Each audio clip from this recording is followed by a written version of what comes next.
ರಾಯಚೂರು ಜಿಲ್ಲೆಯ ಮಾನ್ವಿ ತಾಲೂಕಿನ ಕಪ್ಗಲ್ ಕ್ರಾಸ್ ಬಳಿ ಶಾಲಾ ವಾಹನ ಮತ್ತು ಕೆಕೆಆರ್ಟಿಸಿ ಬಸ್ ನಡುವೆ ಮುಖಾಮುಖಿ ಡಿಕ್ಕಿ ಜರುಗಿ 4 ಮಕ್ಕಳು ಗಂಭೀರವಾಗಿ ಗಾಯಗೊಂಡ ಘಟನೆ ನಡೆದಿದೆ.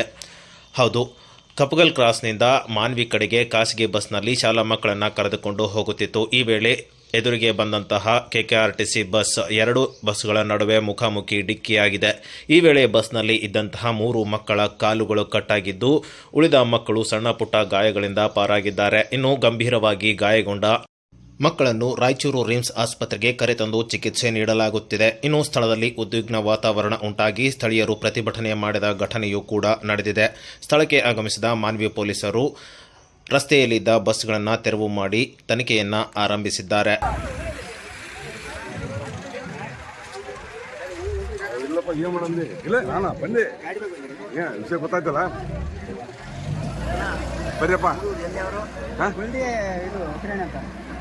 ಎಲ್ಲ ಇದಕ್ಕೆ ಹೆಚ್ಚು ಹೋಗಿದಾರ ಸುತ್ತ ಮಾಡಿದಾರ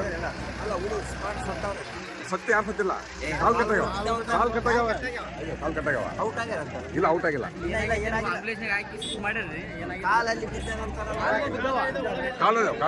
ಕಾಲ್ ಕಟ್ಟಾಗಿ ಬಿದ್ದಾವ.